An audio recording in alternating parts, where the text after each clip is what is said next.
And hi everyone, and today we are going to solve this LeetCode daily challenge. Divide nodes into maximum number of groups. So you are given an undirected graph which could be disconnected as well, and you want to divide the nodes of the graph into m groups using this condition. These two conditions which I mentioned, like each node in the graph belongs to exactly one group, and for every pair of nodes in the graph, they are connected by an edge. And if one end of edge belong to one group and the other end of the edge belong to another group, then the difference between the group number should be exactly 1.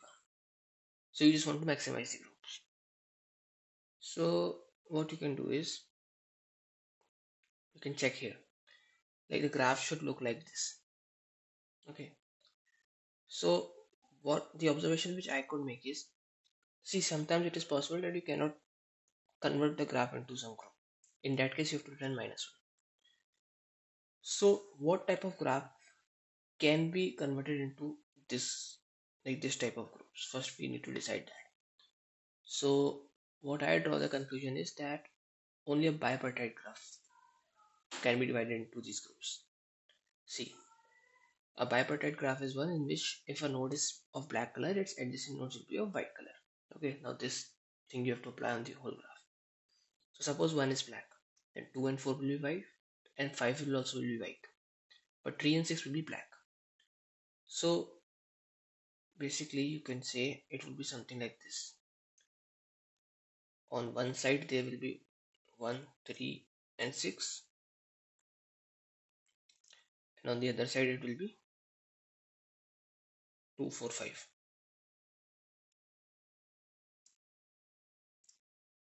Okay, so the left side is set 1 and right side is set 2.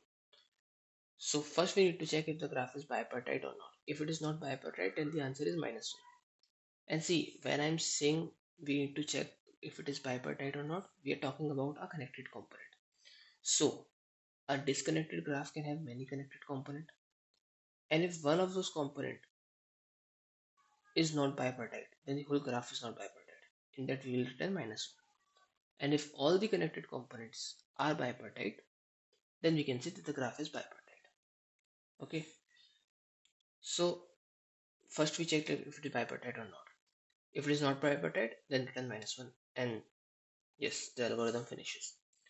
But if it is bipartite, now you can open this graph to create groups. Okay, so suppose I'm considering 5 as a root here. See, this looks like a tree. It is not a tree, but it looks like a tree. So if I choose 5 as the root and I calculate shortest distance from 5 for each node. So for 1 the distance will be 1, for 2 distance will be 2, for 4 distance will be 2, for 3 distance will be 3, for 6 distance will be 3. So we will get a distance array with all the distance from 5, and from this we will calculate what is the maximum distance. So in this case 3 is the maximum distance. So we can say that the number of groups will be 3 plus 1, 4. Okay, so 4 groups can be formed if I consider 5 as the root. If I consider 1 as the root, then only 3 groups will be formed. Similarly, if I consider 2 as the group, then only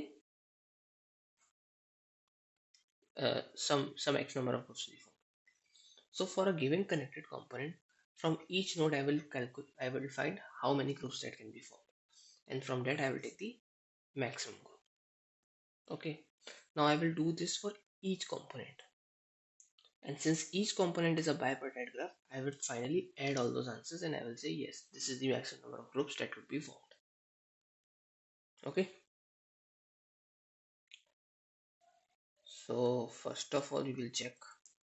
So let's start coding the solution. N is the number of vertices in the graph, and m is the number of edges.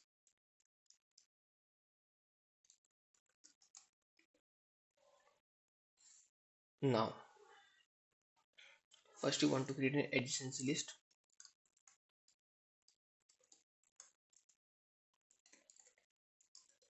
And you can start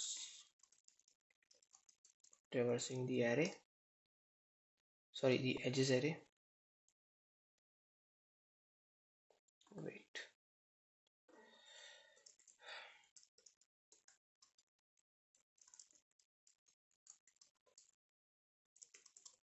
and this will be something like this.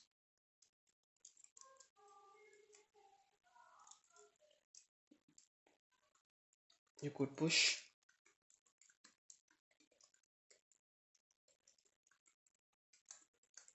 Okay, so you have created the adjacency list. Now you want to check that if this graph is bipartite or not. So I will take a vector called sides and it will be equal to -1. Like sides is basically like to which set the node belongs. Okay, like I had two sets in bipartite and node belongs to one of those sets. So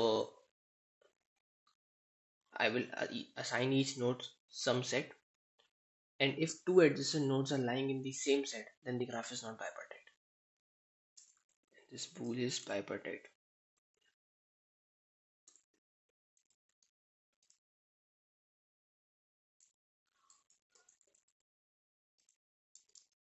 And initially we considered it is true.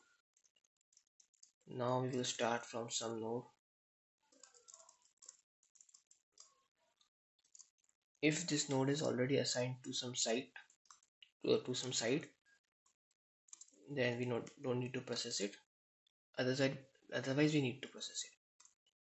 So you will define a queue. You will push this node inside the queue, and you will also assign a side to this node.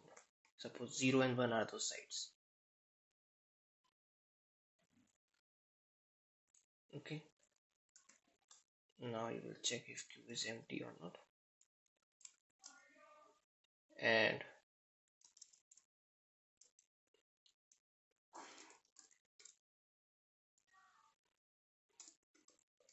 basic PFS I'm using. Then you will go to the adjacent node, and if that adjacent node is not assigned a site,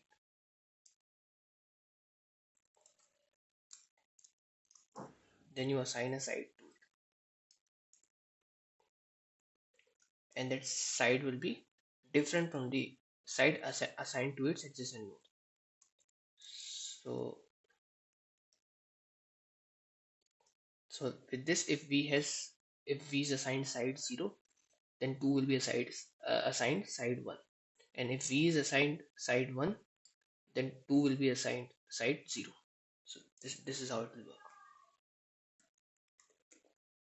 Okay, and if 2 is already part of some side, then you need to just check like if it is, then it should be different from the adjacent node, like from the node it is coming from.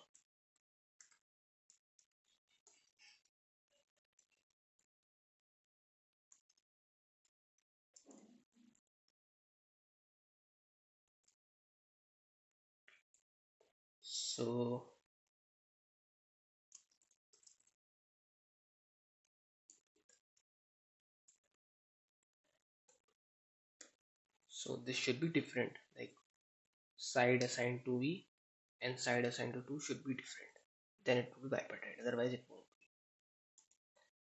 After doing this, you can just check if not bipartite.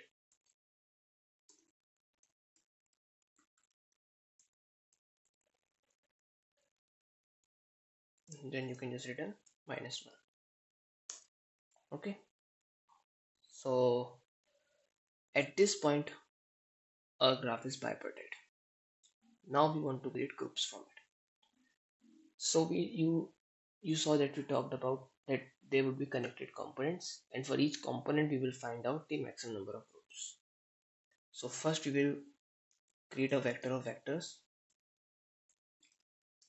which will store number of components, like a number of nodes in some connected component. So technically I'm just picking out connected components from the graph. Okay, so this is a list of connected components, and I'll traverse each node, and I might also need the visited array.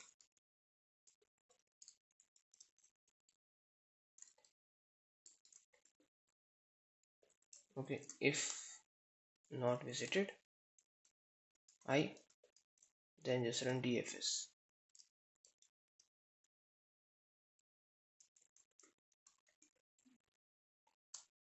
and this vector is a component.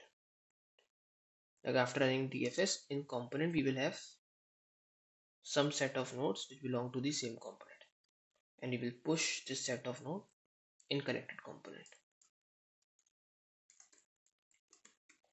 Okay, so now we can write dfs.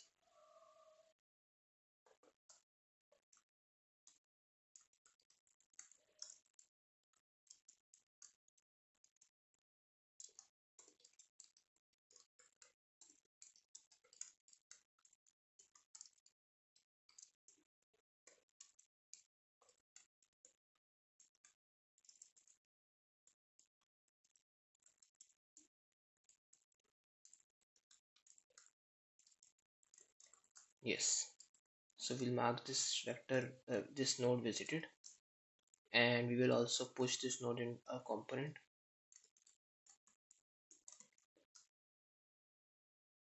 After doing this, we will traverse all the adjacent nodes, and if not visited,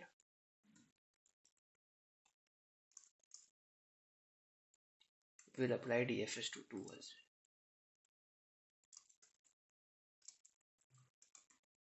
Okay, so yeah, this is the dfs. This will give us all the connected components. Finally, after doing this, this will be our answer. Now we will traverse each component in connected component. Okay, and we will start from some node in a connected component and find the shortest distance from each node from that node. Like for we'll do this for each node in a connected component, and we will take the maximum number answer, like it is the maximum groups, and we will repeat this for each connected component. Then we will add all those answers.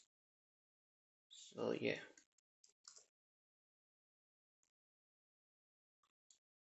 so you can have a queue for calculating the shortest distances, and you can also have a visited vector. Okay, and you can also have a distance vector.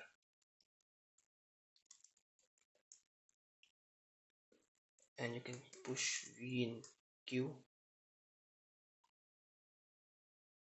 See, why are we defining visited and distance here only?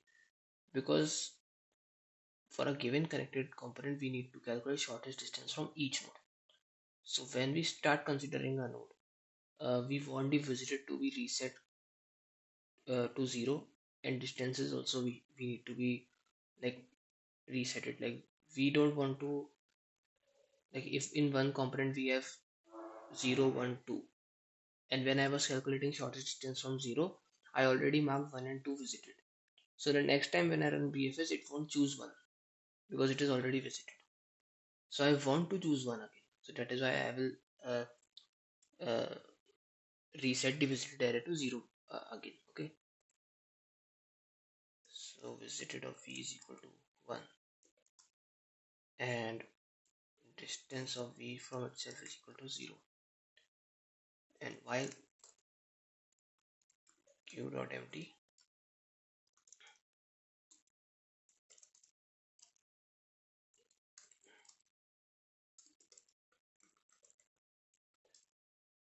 and for int 2 from u,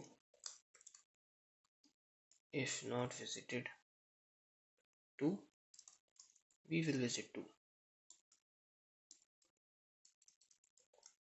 and distance will be of 2 will be equal to distance of u plus 1, and you will also push 2 in q.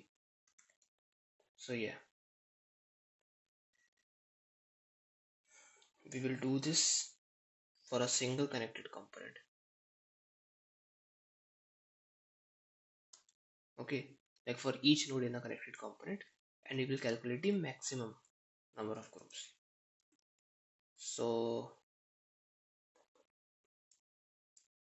here I will define max groups in a single connected component.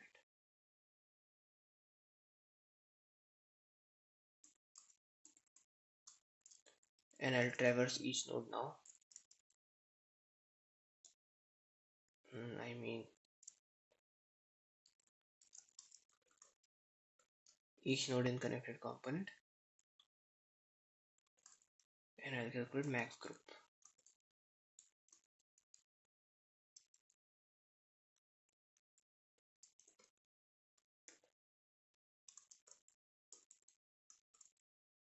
Okay, this will give us maximum groups.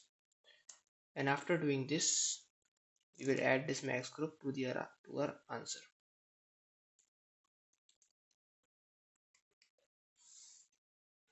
I think this should work well. Yeah. Okay. So I hope it makes sense to you. You can go through the code again.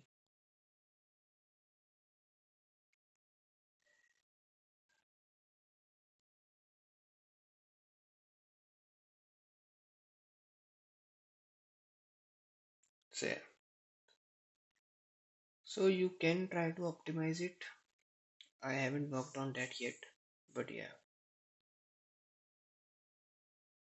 So thank you for watching this video. I hope you like it, and please subscribe to my channel and also hit the bell icon to receive any future updates.